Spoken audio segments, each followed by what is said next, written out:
Okay, so let's continue with our presentation on software engineering in general. One of the things that one of the things that we should be very aware is that projects are most vulnerable at the very, very beginning, right? Since the hardest part is for us to agree on what it is that we are going to build, right? That we might have different understandings of what it is that we're building.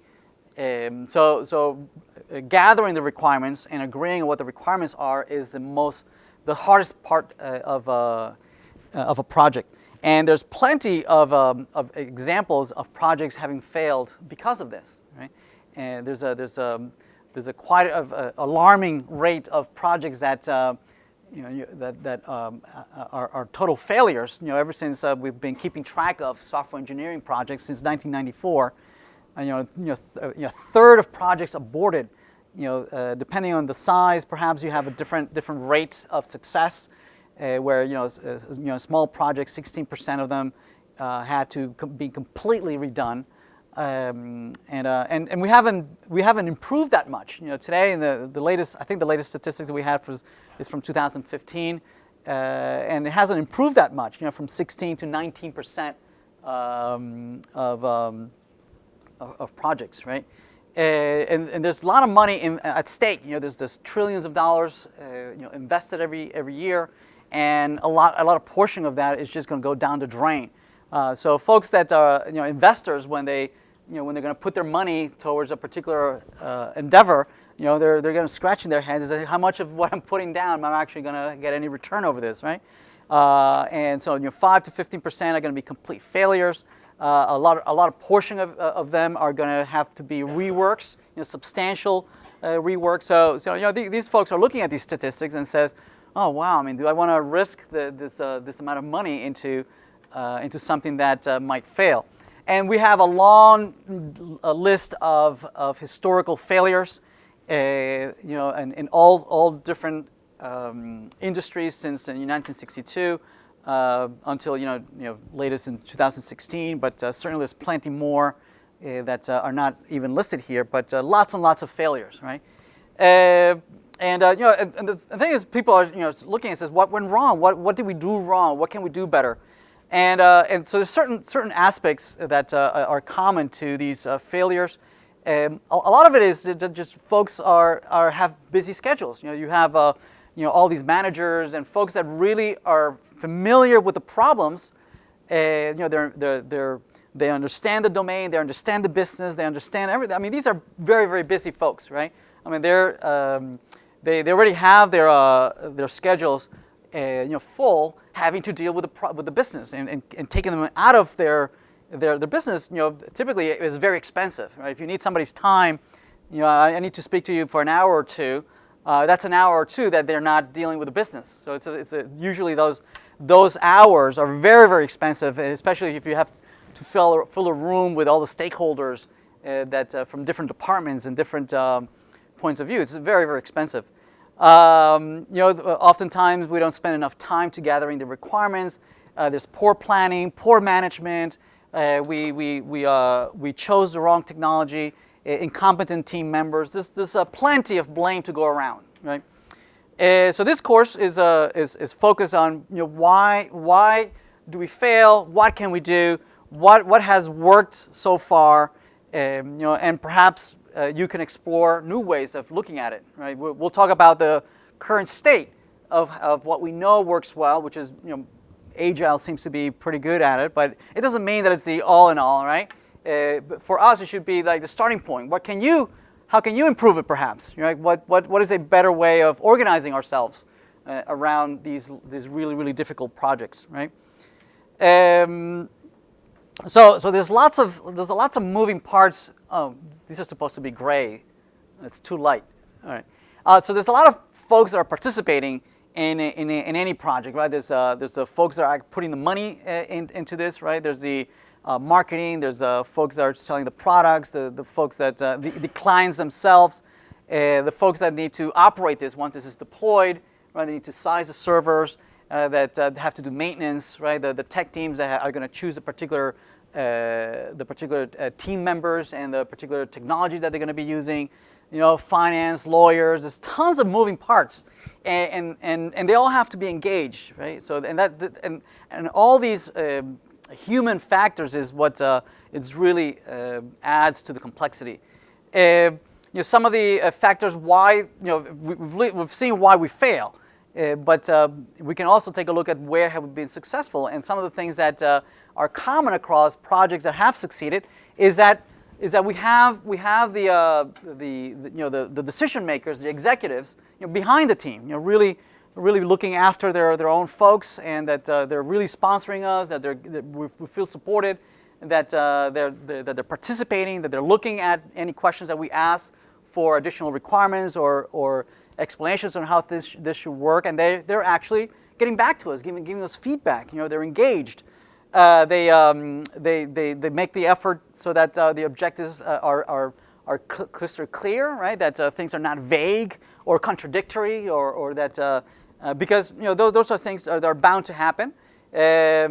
Also, that we are able to break up a large project into smaller pieces, right? That we can tackle incrementally, as opposed to as a big instead of having one big bang solution, we can agree on small incremental steps, right? That add value from one phase to the next, as opposed to expecting one big solution at the end. Some of the aspects of any project that might give us a pause joining that project is of ways to identify that project is immature, that the management might not know what they're doing, is that they're quick to jump into coding, right? When in doubt, we go into what we know how to do. We're developers, right? And the first thing that comes to mind is that we can code our way through anything, right? So that's in a large project that's somewhat immature, right? We need to step back and look at it. What is it that I need to do? Also, there's no clear measurement on how do we know if we're making progress. Are there objective ways that we can measure that we know that we're indeed making progress, right? As opposed to somebody asking us, how much further, and we say, oh, we're 95% done, and we're staying at 95% for months on end. So we really want to have an objective way to know how far we are. That requirements are not managed. Requirements are bound to change, right? So there's no way for us to foretell what all the requirements are going to be. It could have been that at the beginning of the project, this was a body of requirements. As time goes on, those requirements will change as the needs of the project of the business changes. So we need to manage. We have to accept the fact that they're going to change, and we have to have a process to do that. As being able to negotiate and say, well, if we add new features, well, the timeline needs to expand, right? Or if we're going to add this, well, we need to take out something else, right? We can't just assume that you can just keep piling on requirements or changing them at last minute and expect to be able to deliver the same thing at a particular date. So there has to be a maturity in amongst the executive team that understands this, right? Also another indication that we have poor management and it's immature is that we don't do formal testing, right? That we do it sometimes, and it doesn't take into account the level of code coverage, and that every single method has a particular set of tests that validate certain boundaries. Also, the schedules is arbitrary. It says, oh, this has to be done by the end of the year. Well, that's arbitrary. Why at the end of this year, right? And so we have to be able to have ways of negotiating what it is that we're doing by the end of the year, right? You can either set a fixed amount of work, right? But then you need to give us a variable time space, right? You can either fix what but not when, or you can fix when but not what, but not both. You can't fix both of them. You can't say, I need it by this time and this is what needs to be done by that time. Right? That usually does not work. You can either tell me I'll need it by the end of the year, but then we can negotiate what to do within a year, or vice versa. We can have a fixed amount of work, but then you need to give us the ability of deciding when to deliver that, right? So So arbitrary dates or schedules are also an indication of poor management. Quality sometimes is because we have a deadline coming up, folks start to sacrifice the quality and says, "Oh, I know we haven't tested that, but we need to make a demo by the end of the week. So let's just pile through it. We'll do the testing later, right?" And so these arbitrary schedules generate some angst amongst the developers. And we're humans. We find it very hard to say no or stand up to what we believe. And oftentimes we take shortcuts that are going to bite us later on, right? We're humans. We do this. We impose deadlines that cannot be negotiated. Good management, an indication that this is a good managed project, is that we have a formal process. People adhere to this process. That we have a formal way of measuring objectively on how far we've come. Or yes. Isn't it difficult that it's like for the way big companies work, like on a quarterly basis to Yes. deal with like not being able to set arbitrary deadlines? Right, exactly. So it's very common that from above they'll say, well, this needs to be done by second or third or fourth quarter, but typically they leave open to the management team to what they can commit at, right? So it's kind of like hang yourself with your own noose. You can choose but you decide per quarter what needs to be done, right? And typically there's some negotiation back and forth on what phases. Okay, it will be by this quarter, but we'll split it up in multiple phases. Phase 1 by quarter 1, phase 2, phase 3, and whatnot. So there's a lot of negotiation that goes around, right? Yeah. Yep. Realistic schedules. One way of objective to measure quality, and really focus on the product and the problems. So there's different strategies that we have. That we have tried throughout the history of software development, and in two dimensions. One is where you have a very rigid way of applying engineering, as opposed to somewhat a little more loose that can adapt to changes over time. And we also have a sequential model where we have very, very rigid sequence of things of type of activities that we're going to be doing across time, or ones where we can iterate, where we can compress all those activities and then just iterate in small increments, as opposed to having a set number of activities and we're going just through it just only once. So in these two different dimensions, there's different classical and different processes that vary in how adaptive they are, or how rigid they are, or how iterative, or how sequential they are. And these are some of the processes that we're going to be covering, depending on where they are in this map, right? How rigid, how adaptive, how sequential, and how iterative. The sequential approach is, as the name suggests, there's a very well-defined set of activities. Right, we're going to be doing some planning first, right? We're going to be gathering all the requirements. We're going to be doing some design. So these are very distinct set of activities, right? And certainly those are the right activities, but how much of them, right? In what order, and how many times we do it, right? And at what stage of the process that we do it is variable, right? We can choose how much to compress and how much amount of it we can do. The sequential is kind of like the traditional way that we've been doing it for quite a while. Ever since we've had computers, and this has been the preferred way for large organizations, right? That have a fixed schedule of hitting different quarters and being able to show at the end of a quarter that something has been achieved. So typically, this is the sequence of the various activities, right? There's a planning phase. You analyze, you design, you implement, and at the end you deploy and you maintain the process, right? And typically these are one-shot deals, right? You go through this once, and hopefully at the end of the process you have the end final product, right?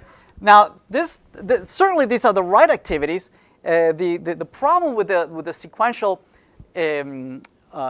waterfall, the waterfall approach being the most famous or the most common instance of a sequence, of a sequential approach, that typically a lot of the earlier phases might be that we don't know so much about the actual problem, right? That we're going to be implementing something that perhaps is way too hard to understand, until we actually start playing around with it and identifying what the search space is of the complexity. So oftentimes we commit to things that we don't understand that much. Also, it's very seldom that a project actually flows, as one single shot. It usually is kind of more like a search space, right? Where when you make an increment, and when you get there, you look around and says, "Ooh, we should go that way," right? And so it's kind of like a more a winding road than just one shot, right? So typical projects are common that way. So that's why it's hard to follow the waterfall approach. If the system and the domain is so well understood, yes, that you've been doing this for so long, and the changes and the requirements change over time very slowly, right? Then yes, this is very appropriate. It is very, very appropriate. I understand the problem. I've been doing this for decades. Yes, but very rarely does, especially today, where technology is changing so quickly, and the competition is so relentless, right? That you always are looking to differentiate yourself against the competition, right? That requirements are changing so rapidly that this just doesn't work. It might have worked when projects were large and we understood the domain so well, right? That this would work. But even then, it would fail. Right. So oftentimes the requirements are not well understood. The stakeholders are looking at these questions. They're being asked details about some of the requirements, and they might not have the right answers, right? And they feel uncomfortable signing off on something that they might not actually understand very well. So the alternative to this sequential approach is what is called the iterative approach, right? So instead of doing this one shot all the way through, let's instead, right, agree on breaking it up into multiple smaller phases and reapply those 5 steps, which are the right steps. You plan, you analyze, you code, and whatnot, you build, and just iterate over them multiple times. And at the end of each iteration, you have a different version of the same product, right? Or you add additional value to that product, right? And it gets deployed. Perhaps it goes out to production. You put it in front of actual clients. The clients might come back with feedback, and then you can add that feedback back into new features that you can add into your process, into your product. Oftentimes, when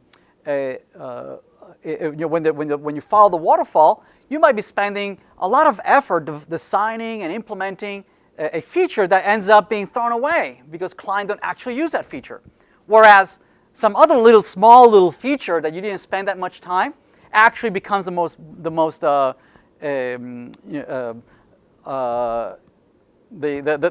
feature that users use the most, right? But all the effort that you put in something, spending so much money on something that nobody's going to use, ideally with iterative approach, you would learn these things much earlier, right? And getting feedback from the users and then putting that in, as part of of what you're going to be building. And finally, one parting thought is that good code is necessary, right? But it's definitely not. Good code is necessary, but it's not sufficient, right? So you might be the most brilliant developer, but that's not enough, right? So that's certainly necessary, right? But it's not sufficient.